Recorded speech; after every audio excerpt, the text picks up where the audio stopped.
Imagine for a moment the hushed silence of the Forbidden City at night. The high red walls loom in the darkness, their tiles still glinting faintly from the day's sun. The air is heavy with the fragrance of sandalwood smoke from the palace altars, and a faint breeze carries the perfume of jasmine, orchids and roses grown in imperial gardens. Lanterns swing gently, throwing trembling pools of golden light onto marble steps polished by centuries of careful feet. This is no ordinary city. It is a world within walls, a city of whispers, schemes and secrets so carefully guarded that even historians struggle to peel back its layers. Here lived the emperor, the son of heaven, said to rule by divine mandate, and surrounding him were hundreds, sometimes thousands of women, concubines, consorts, and ladies-in-waiting, each hoping to catch his eye. But not all survival in the Forbidden City came from beauty alone. Behind the silks and perfumes lay a darker truth, the desperate, sometimes bizarre rituals of those who could not afford to grow old. But before we descend too quickly into the stranger side of palace survival, let me pause here gently. If you enjoy wandering into the stranger corners of history with me, do remember to like this video, subscribe to this channel, and perhaps leave a comment. It helps this sleepy little corner of the internet survive. And since I'm curious, where are you listening from tonight?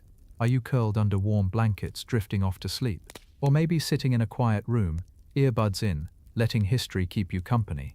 Wherever you are, you're welcome here. Now let us return to the Forbidden City. The palace is not only a prison of red walls, but also a labyrinth of rituals. To enter it was to step into another world, one governed not by the laws of ordinary men, but by the whims of the emperor and the delicate balance of palace factions. The eunuchs guarded its gates and its chambers, moving like shadows in embroidered robes, their voices sometimes high and thin, their eyes watchful. They held keys to storerooms, controlled audiences, and determined who might approach the emperor. And then there were the women. For them, beauty was not luxury, it was survival. A single wrinkle, a blemish, or a moment of fading youth could mean losing favor, being sent to a forgotten wing of the palace, or worse, condemned to spend decades in obscurity. To hold the emperor's gaze meant security, food, silks, and sometimes even political influence. To lose it meant living like a ghost behind painted walls, barely remembered, never seen again. In such a world, beauty became more than vanity. It became life itself, and with it came an endless search for potions, powders, and rituals that promised to keep age at bay. Some of these were familiar: face creams made from ground pearls, hair rinses of rice water, perfumes steeped from flowers. But others drifted into the realm of the strange. Alchemists and physicians whispered of elixirs of immortality, tinctures distilled from mercury and jade, or powders that could capture the balance of yin and yang within the body. It was here, within these practices, that one of history's strangest survival rituals took shape. A ritual so strange that later generations would shake their heads in disbelief, unsure whether to call it superstition, medicine, or madness. For some palace concubines, the key to beauty was not pearls or perfumes, but the urine of eunuchs collected, sometimes perfumed with flowers and used for bathing, even drinking. To us, the idea feels almost grotesque, and yet in the quiet logic of the palace, it made sense. Eunuchs, after all, were believed to be purified, their bodies made different by castration. They no longer produced seed. Their essence, it was said, did not leak away but was retained within them. This made their bodily fluids powerful, concentrated, and somehow refined. If the emperor's touch could bless, then perhaps the eunuch's urine could cleanse. We will, of course, explore the details later. The scented baths, the perfumed jugs, the whispered rumors of concubines drinking what they hoped would keep them young. But for now, in this first step, imagine only the tension of survival. Imagine being one among hundreds of women in the Forbidden City, each dressed in silks, each painted and perfumed, each hoping for the emperor's attention. You are competing not only with your peers but with time itself. Every day, every mirror, every glance from a rival reminds you that your beauty is fading. What would you do to preserve it? Would you swallow strange powders of jade and cinnabar, knowing they might kill you? Would you bathe in perfumed urine if an alchemist promised it would keep your skin smooth? Would you drink what today makes you shudder, if tomorrow it might mean survival in the palace? The Forbidden City was not simply a place of power. It was a place of desperation. And for many, desperation was the mother of invention, or of rituals that to us feel like nightmares dressed as beauty. And so, as night deepens in the palace and lanterns burn low, You can almost hear the whisper of silks, the murmur of prayers, and the faint trickle of water being poured into hidden marble tubs. The secrets of the eunuchs and the concubines linger in that sound, waiting to be told. This is where our journey begins. Imagine the great gates of the Forbidden City creaking open at dawn. From the outside, this walled city looks like a fortress, a seat of divine authority. But inside, it is a theater. Every player has a role, and no one can step outside of it. To understand the strange ritual of perfumed urine, and why eunuchs played such a role in it, we must first understand why eunuchs became the keepers of China's most private world. Eunuchs are among history's strangest institutions. Men taken in childhood, castrated before their bodies reached maturity, shaped into beings who were neither fully men nor women, yet expected to move comfortably in both spheres. In China, they became indispensable. For centuries, emperors relied on them to guard the innermost chambers of the palace, the harem, the place where the emperor's wives and concubines lived. The logic was simple. Eunuchs had no families of their own to advance, no children to create rival dynasties. They were safe, or so it was believed. By removing the threat of sexual competition, emperors trusted eunuchs to oversee what other men could never be allowed to touch. They managed the concubines, kept the palace schedules, and carried messages between women and emperor. They were the gatekeepers of intimacy. Yet to describe eunuchs only as servants is to miss their paradoxical power. Within the Forbidden City, they controlled access. No official, no concubine, no petitioner could speak to the emperor without passing through the hands of eunuchs. They determined who waited at the gate and who was sent away.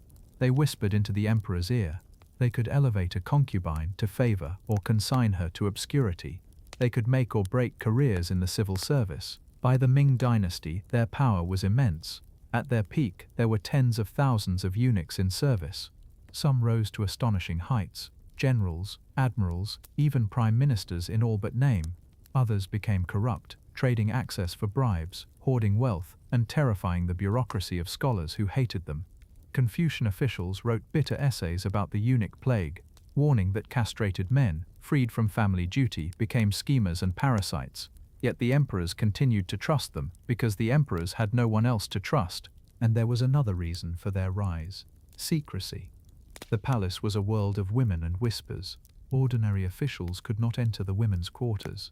Eunuchs and eunuchs alone became the intermediaries. They dressed the concubines, delivered their food, lit their lanterns, even carried them to the emperor's bed. They knew who fell in and out of favor. They heard the gossip, saw the rivalries, and learned the rhythms of life hidden from the outside world. To the women of the palace, eunuchs were both protectors and jailers. They enforced rules but also passed notes, arranged meetings, and sometimes risked their lives to smuggle forbidden luxuries. For a concubine, befriending a eunuch could mean survival. A favor here, a whispered tip there, the right alliance could open doors. And so the eunuchs became brokers of power, trading their influence like coin. But beneath this power was suffering. Becoming a eunuch was not glamorous.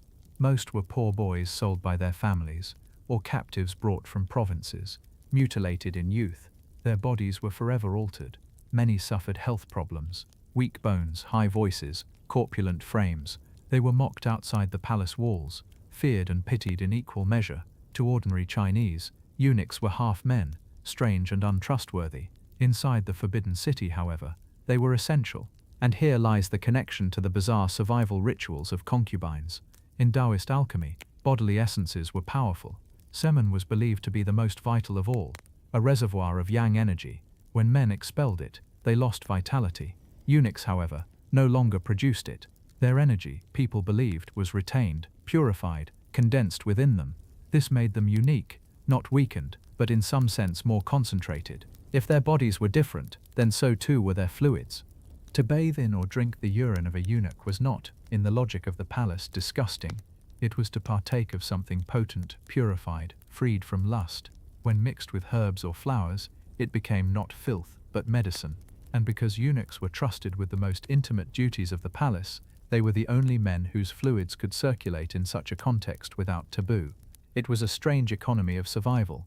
Eunuchs traded access, influence, and sometimes even their own bodily fluids in exchange for favor, wealth, or protection. Concubines, desperate to keep their beauty, desperate to hold the emperor's eye, embraced rituals that blurred the line between medicine, magic, and superstition.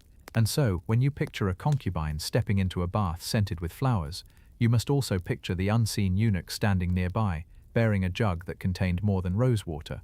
His role was not simply to guard the harem, but to serve it in ways that went beyond duty. The eunuchs of the Forbidden City were creatures of contradiction, powerless yet powerful, mocked yet essential, mutilated yet feared. They held keys, both literal and metaphorical, to survival in the palace. Without them, no ritual could unfold, no concubine could hope to rise. And it is this paradox, their strange position as half-men who became whole masters of palace life, that explains why their bodies, even their urine, could become sacred instruments of beauty and survival. As you drift deeper into this story, imagine the marble courtyards filling with the shuffle of their felt-soled shoes, the soft rustle of their robes, the clink of keys against sashes.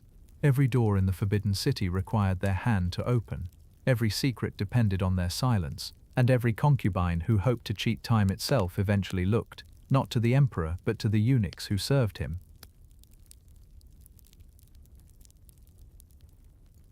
Step now into the private chambers of the palace. Behind vermilion gates and silken screens, the greatest struggle of all was not fought with swords or armies, but with mirrors, perfumes, and the passing of time.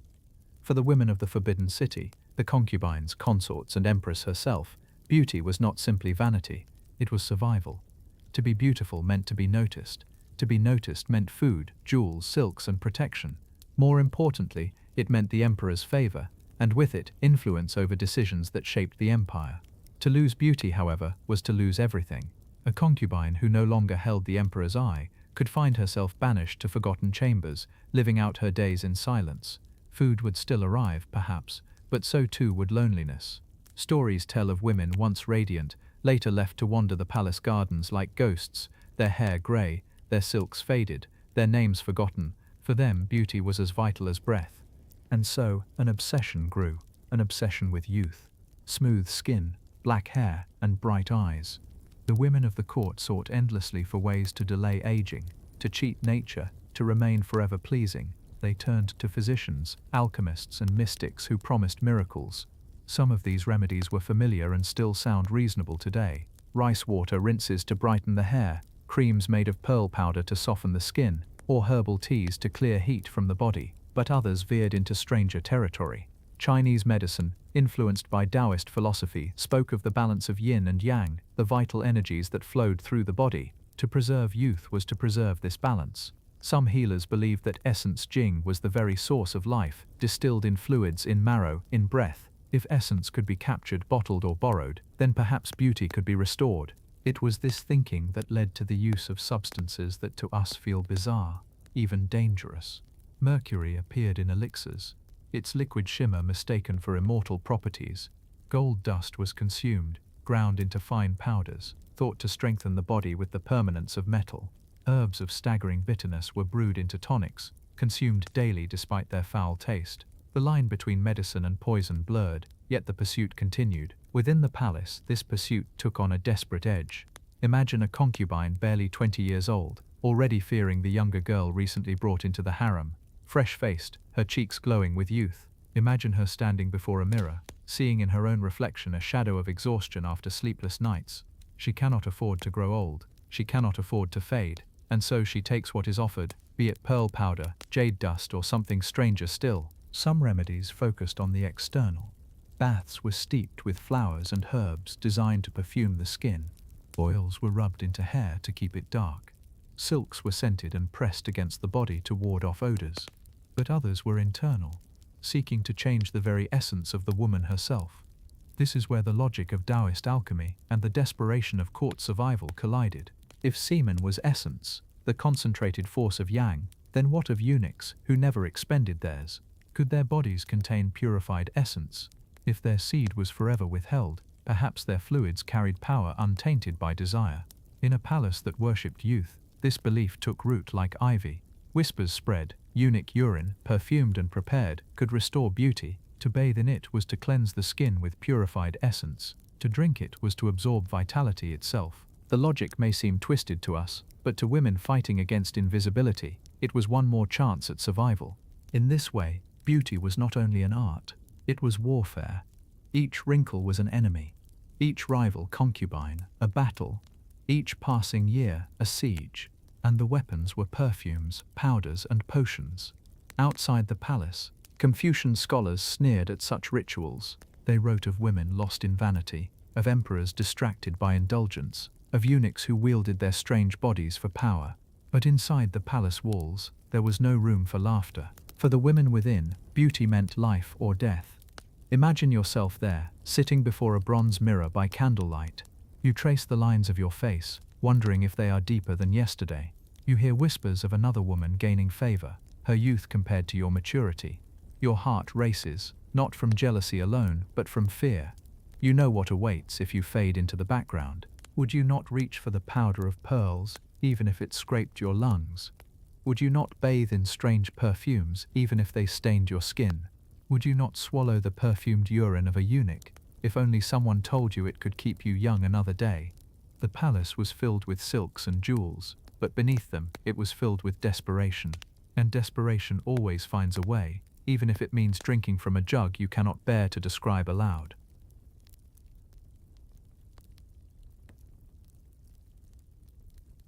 You have walked with me through the corridors of the forbidden city, past the shadows of eunuchs and the silks of desperate concubines.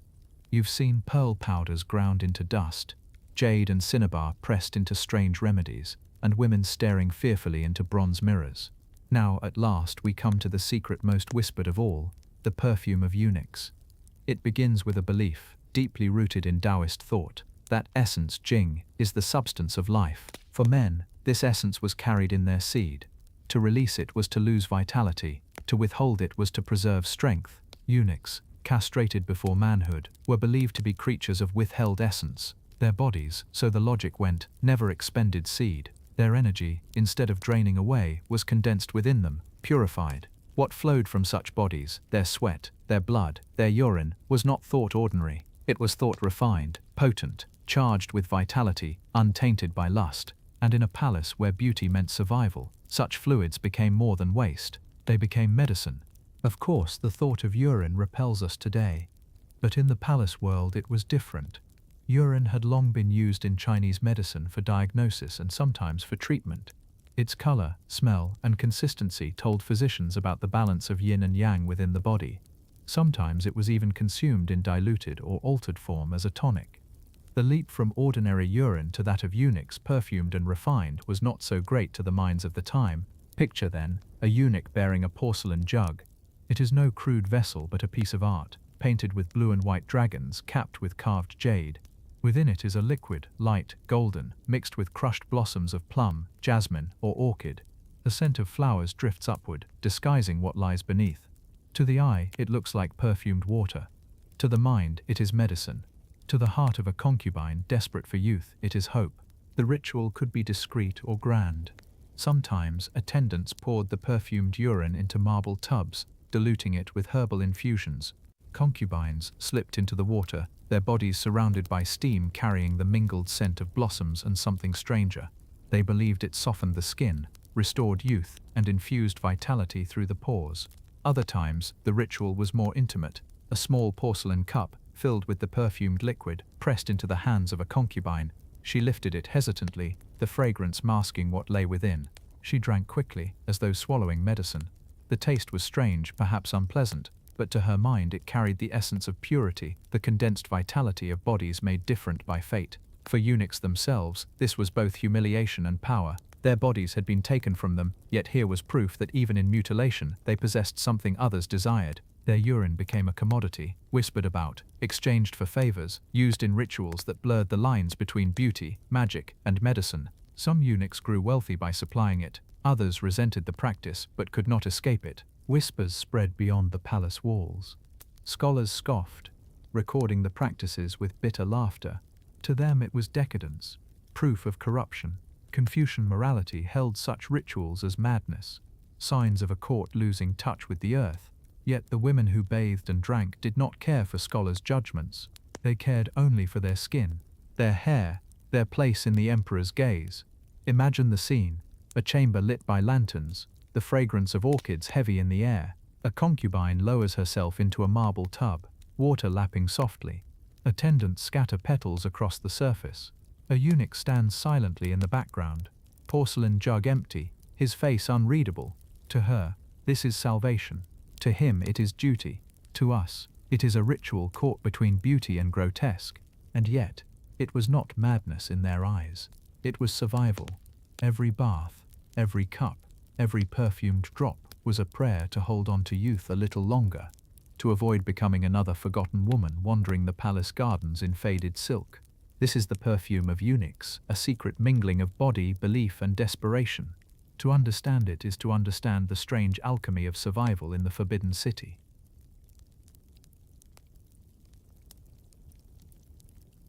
The chamber is warm, heavy with steam. Lanterns glow dimly behind painted screens, their soft light reflecting across polished marble floors.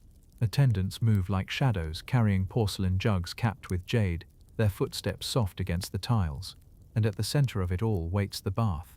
It is no ordinary tub, but a basin carved from stone, wide and deep, filled with water that gleams faintly golden. On the surface blossoms drift, orchids, jasmine, plum petals. Their perfume rises with the steam, filling the air with sweetness. But beneath the fragrance lingers something stranger, a faint edge, disguised yet present. A concubine steps forward. Her silks are loosened by her attendants, folded carefully aside. She lowers herself into the water, her face serene, her hands steady. To her, this is not indulgence, this is survival. She closes her eyes as the warmth surrounds her, as the perfumed steam clings to her skin, as whispers of youth and vitality brush against her body. The attendants pour more petals, scattering them like offerings. One kneels with a ladle, scooping the golden water to pour gently over the concubine's shoulders. Droplets run down her skin, catching the lantern light, vanishing into the bath below. She inhales deeply, as though breathing in vitality itself. To us, it is a strange ritual, grotesque even. But within the palace, the logic feels real. This liquid, born of eunuchs believed to hold condensed essence, mingled with flowers sacred to Daoist alchemy, becomes something more than waste. It becomes a potion, a baptism in beauty. And she is not alone. In the next chamber, another bath is being prepared. Another jug is uncorked, blossoms crushed and stirred. Another concubine lowers herself into the ritual, her attendants whispering encouragement. In the women's quarters, these baths are whispered about, traded like secrets. Some boast of smoother skin, others of renewed glow. All cling to the hope that one more bath will hold time at bay. The ritual is sensory. The warmth of the marble beneath her body. The fragrance of flowers masking, but never quite erasing. The truth of what fills the tub. The feel of attendants' hands pressing scented cloths against her arms and neck, gently rubbing the liquid into her skin. Every detail becomes part of the spell. For the eunuchs, it is a moment of silence. They pour, they serve, they stand watch. Their faces remain blank, but within them stirs a quiet knowledge. Even their mutilation has been turned into power. Their urine, perfumed and disguised, is now a substance of desire. They hold in their jugs the hope of women who cannot afford to age. Confucian scholars might write scornfully of such practices, but the baths go on. For in the Forbidden City, scorn is nothing compared to the emperor's eye. And should this ritual keep a woman glowing even one day longer, should it give her an advantage over her rival, then it is worth any ridicule. Close your eyes now and imagine yourself within that steam. You hear the dripping of ladles, the rustle of petals against water. You see faint golden reflections shimmering across the walls. You feel attendants smoothing perfumed cloths over your arms, your hair damp with fragrant mist. You tell yourself that you are not bathing in what you fear. You are bathing in purity, in essence, in life itself. And when you rise from the bath, skin warm, perfumed blossoms clinging to your body, you look into the bronze mirror and hope you see youth staring back. Perhaps the ritual has worked. Perhaps tomorrow, when the emperor walks through the harem, his gaze will linger on you. Perhaps one more day of favor has been bought in this perfumed water. This is the bath of perfumed urine, half beauty, half grotesque, entirely survival. The bath was only the beginning. To soak in perfumed essence was to treat the skin, the surface, the outward sign of beauty. But for some within the Forbidden City, the true path to youth ran deeper. It required not bathing, but drinking. Imagine the chamber, smaller, more private. A table of polished rosewood, lacquered cups arranged upon it, porcelain jugs painted with dragons standing ready. Attendants bow, silent as they pour. The liquid within shimmers faintly, golden tinged, its perfume rising with the scent of crushed blossoms. To the eye, it could be tea. To the imagination, it could be medicine. To the woman who lifts the cup, it is both. The logic was simple, or at least it seemed so to the minds of the time. If bathing allowed the skin to drink, then why not the body itself? If eunuch's essence was condensed, if their fluids carried vitality, then swallowing it could carry that vitality into one's own bones, blood and spirit. The flowers masked the truth, the ritual disguised the act. What was drunk was not waste but elixir. Concubines raised the cups to their lips with expressions of poise, though perhaps beneath the surface there was hesitation. The fragrance of orchids and plum blossoms filled the air. Some drank quickly, in a single swallow, as one takes bitter medicine. Others sipped slowly, allowing the attendants to murmur encouragement. Either way, the belief was the same, that within the strange mingling of fluid and flower lay a promise of eternal youth. Such beliefs were not born in isolation. For centuries, Chinese medicine had spoken of drinking urine, particularly child's urine, as a remedy for certain fevers, ulcers, or weakness. To the palace mind, eunuchs' urine was even more powerful, purified by their altered bodies. Add flowers, add perfumes, and it became not filth but refinement. This was survival wrapped in silk. Each swallow was a silent bargain with time, an attempt to hold back age, to buy another day of beauty. Concubines who drank hoped their skin would glow, their eyes would shine, their bodies would remain youthful, and in a world where beauty meant favor and favor meant life, no price seemed too high. Eunuchs themselves sometimes prepared the drink, pouring from porcelain jugs into cups, presenting them with a bow.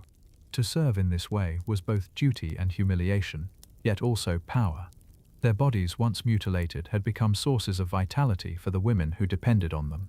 A eunuch's worth could rise not only through influence, but through what he carried within. Beyond the walls, Confucian scholars sneered. They called the practice decadent, absurd, proof of palace corruption. They wrote that emperors were distracted by women who drank such nonsense, while the empire crumbled beyond the walls. But the women inside did not care for philosophy. They cared only for survival. Picture a concubine after the ritual. She sits before a mirror, attendants fanning her, waiting for signs of change. Perhaps she believes her cheeks flush brighter, her skin softens, her youth returns. Perhaps she only tells herself this to calm the fear that time is already winning. Either way, the ritual becomes truth. To us, the idea is unsettling. To them, it was medicine. More than that, it was hope. For in a palace of silks and shadows, hope was rare, and survival rarer still. So as you listen now, imagine the taste, floral, sweet, with an undertone that cannot be named.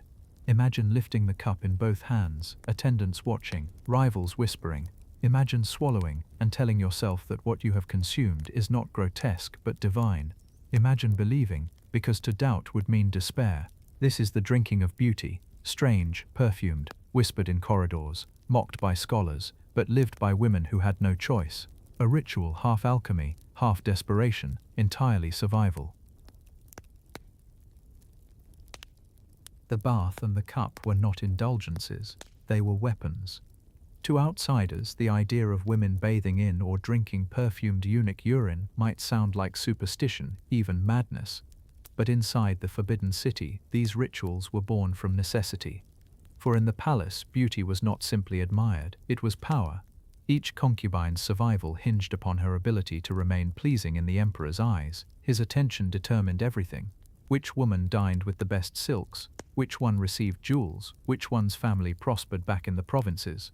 More importantly, it determined who bore his children, and with them, a chance to shape the empire's future. The emperor's glance could elevate a concubine's relatives into officials, grant land, wealth, and privilege.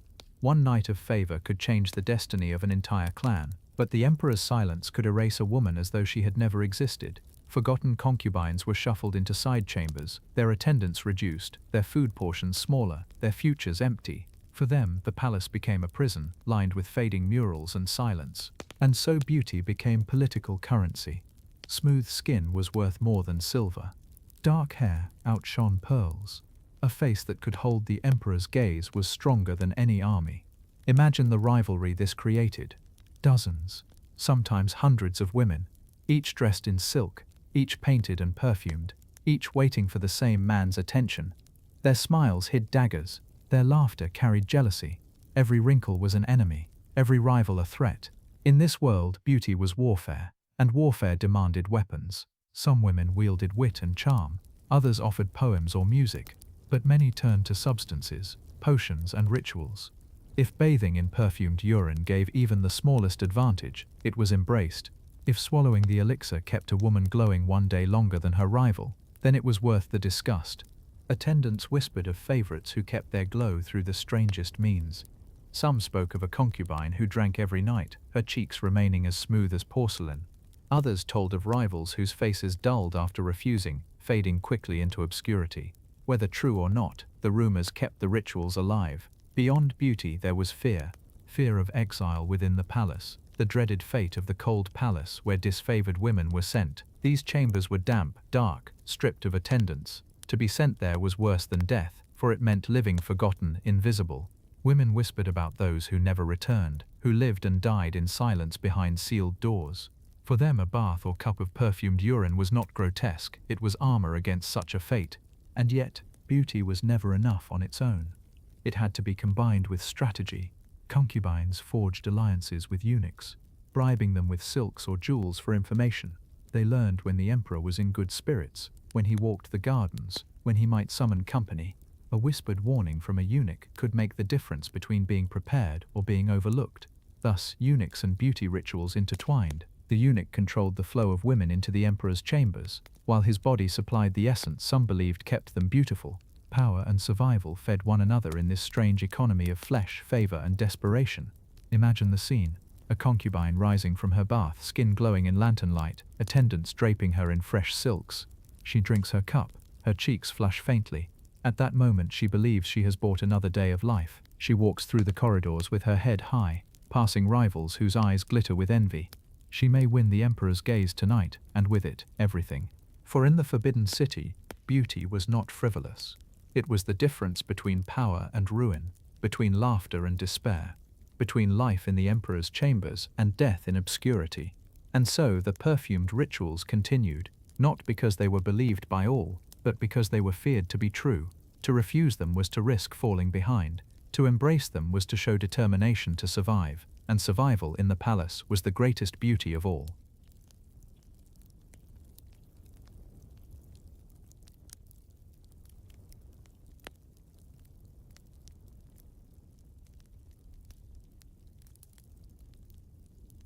We have lingered long among the women of the palace, their mirrors, their rivalries, their desperate rituals. But now, let us pause and turn our gaze to the men who were not quite men.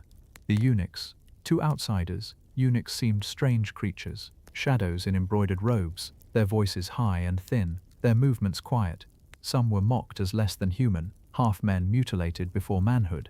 Yet within the Forbidden City, they were the lifeblood of the inner court. The story of eunuchs is one of paradox. They were servants, yet masters. They were mutilated, yet powerful. They were pitied, yet feared. For most, becoming a eunuch was not a choice. Many were poor boys sold by their families, or captives brought from the provinces. Their genitals were cut away in painful procedures, sometimes killing them before they reached the palace gates. Those who survived carried the scars for life, fragile health, voices that never deepened, bodies that grew soft and corpulent. They were mocked in taverns, feared by peasants, despised by scholars. And yet, within the palace, they rose to heights unthinkable for ordinary men. The emperor trusted them because they could not father children, could not build dynasties to rival his own. They became guardians of the harem, keepers of the treasury, messengers of imperial will. Every note passed to the emperor's hand, every key turned in a palace gate, was carried by a eunuch. This power gave rise to resentment. Confucian officials, trained in classical texts, loathed the eunuchs. They called them corrupt, deceitful, dangerous. Essays thundered against them, the eunuch plague, the parasites of the court. But the emperors ignored these protests. For emperors, eunuchs were more reliable than scholars, loyal not to family or clan, but to the throne alone. In time, some eunuchs became astonishingly powerful. They commanded armies, led naval expeditions, oversaw the emperor's seal. Zheng He, the great admiral of the Ming voyages, was a eunuch. Others amassed vast fortunes, trading favors for gold, buying land, living in mansions that rivaled princes. But for every powerful eunuch, there were dozens who lived in silence, carrying trays of food, tending lamps, preparing jugs for rituals. Their lives were shadows, marked by obedience, and within their bodies lay the strangest paradox of all. They were both despised and desired. Their mutilation had stripped them of manhood, yet that very mutilation made them valuable. Their urine became medicine, their fluids were collected, perfumed and transformed into elixirs. Their essence, once mocked, was now sought after. They who could never sire children found their worth in providing survival for others.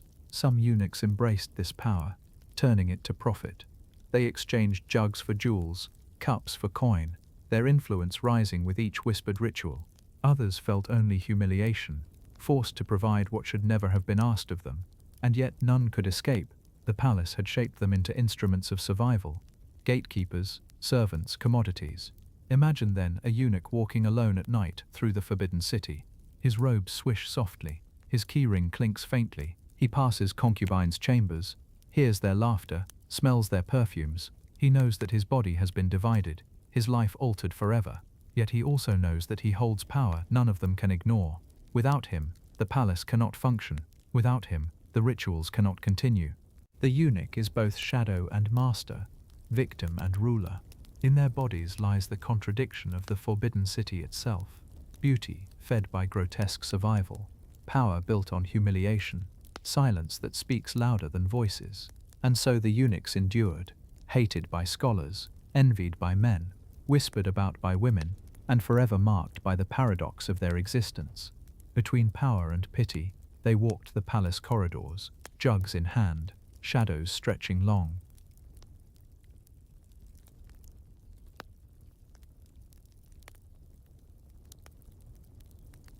Every ritual carries a price.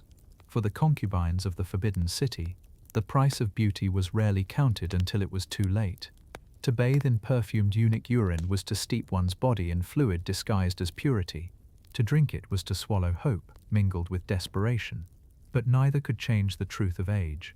Wrinkles still crept across faces, hair still silvered, eyes still dulled with time, and often the rituals brought not youth but harm. Urine, no matter how perfumed, carried risks.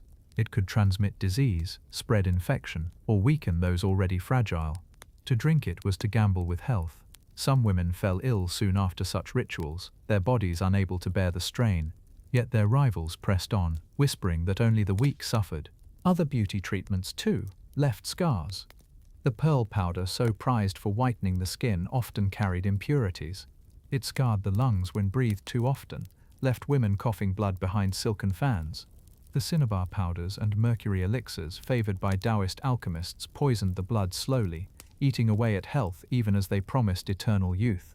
Women who drank them sometimes glowed with flushed cheeks, but it was the glow of poisoning, not beauty. And still they continued, for in the palace, beauty was worth any cost. To fall from favor was worse than illness. To grow old unseen was worse than death. Better to die young in silk than live long in obscurity. Confucian scholars wrote bitterly of these practices. They accused the court of losing its moral compass, of drowning in perfumes and potions while the empire groaned under taxes and floods. They mocked the concubines who drank what no proper woman should drink. They scorned the eunuchs who profited from selling their essence. In their eyes, the rituals were proof of decadence, signs that heaven's mandate might soon be withdrawn from the dynasty. But within the forbidden city, the scholars' words carried little weight. The emperor was not governed by scrolls. He was governed by beauty. And the women who sought his gaze had no choice but to obey the brutal economy of survival. Imagine the silence of a palace chamber where once a favored concubine laughed. Now the room is empty, her silks folded away, her attendants dismissed. She lies ill in a side chamber, her body weakened by years of strange rituals. Outside, another woman takes her place, glowing after her own bath, her own cup, her own desperate bid for survival. This cycle repeated again and again. The price of vanity was written in wasted health, shortened lives, forgotten names. It was written in the quiet humiliation of eunuchs, forced to commodify their bodies. It was written in the bitter ink of scholars, railing against practices they could not end. And yet, the rituals continued. For in the palace, the fear of obscurity was stronger than the fear of death. What would you have done in such a world? Would you have swallowed the perfumed liquid, telling yourself it was life? Would you have bathed in golden waters, believing they could buy you another day? Or would you have refused and risked fading into shadow, forgotten among the countless women who never saw the emperor again? The price of vanity was high, and most who paid it never lived to see its true cost.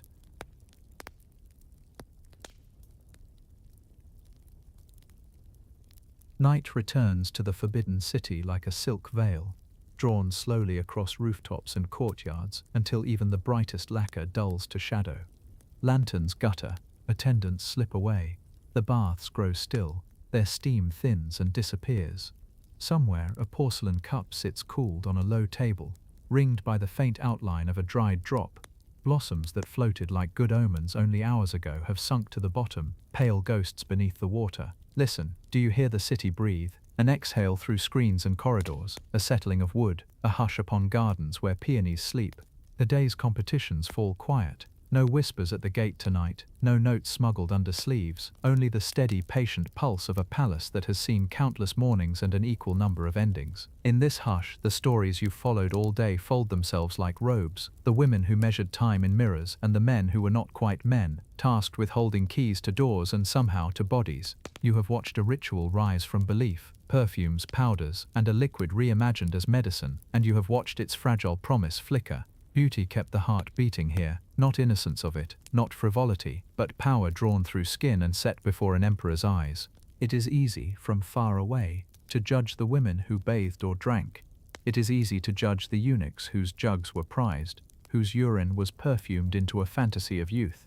But judgment is a luxury that thrives at a distance.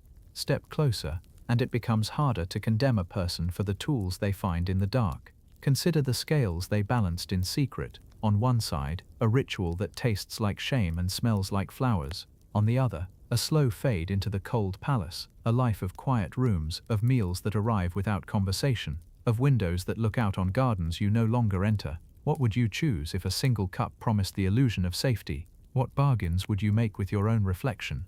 The scholars who wrote angrily of decadence and decline were not always wrong. But their brushstrokes do not capture the tremor of a hand hovering over a mirror at midnight, or the press of a palm against marble as steam curls around a face that has learned to hide fear. Records preserve rules and edicts. Rumor preserves what never quite finds its way to paper. Between them lives a truth with human temperature. People will go astonishing distances to survive the place they live. Eunuchs move through these corridors like echoes of a choice that was never theirs. They were fashioned into paradox, cut down to be made useful, denied to be entrusted, mocked to be obeyed. Their bodies were turned into instruments of ceremony and commerce, their shadows forever stitched into the hems of other people's finery. And yet in the moonlight, even their footsteps soften into something that sounds like dignity. They too navigated a maze of need, some with profit, some with sorrow, most with a silence that outlasted names. If you tilt the perfumed mirror just so, you may glimpse not only the past but the shape of now. Our bottles glow with promises too.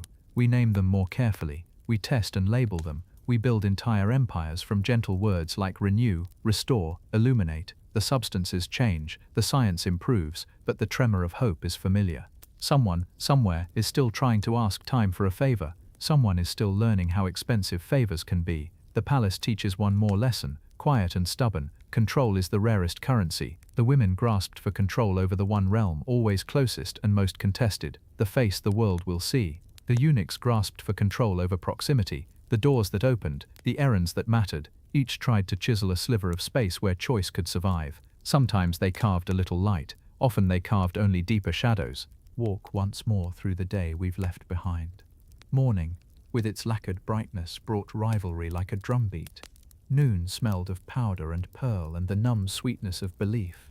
Evening drifted through steam and cups, and night arrives with a truth more tender than it first appears. Almost everyone here was simply trying not to vanish. Some bribed vanishing with silver, some bargained with perfume, some swallowed it whole and told themselves the taste was victory.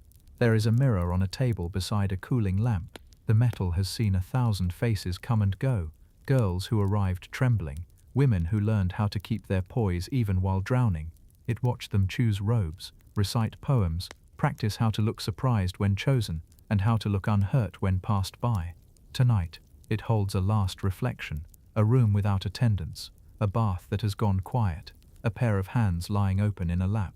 The hands are empty. They were always empty. but they learned to act as though they held power, and sometimes the acting became for a while true enough.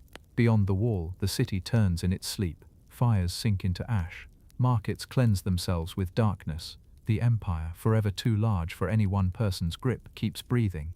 In some village far from these rooms, an elder tells a story about court life to grandchildren who only half believe. In some study, a scholar sharpens a brush to write another complaint that the emperor will never read. In some forgotten wing, a woman who once wore jewels sits in a beam of moonlight and discovers she can still sing, very softly to herself. We stand at the threshold of the final door, the one that opens to morning.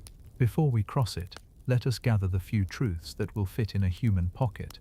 That beauty can be both shelter and snare. That power can be both armor and wound. That survival, when pursued in hunger, learns to drink from strange cups. That people, eunuchs, concubines, officials, emperors are always more complicated than the names we give them. Set the cup back on the table. Let it be a cup again. Let the bath be water again. Let the blossoms be flowers and not omens. Let the night forgive everyone their bargains. And let morning remember only that the world continues, the way it always has, full of people weaving fragile nets from ritual and rumor, hoping to catch one more day. The lamp dims. Somewhere in the dark, a key settles on a ring. The mirror cools.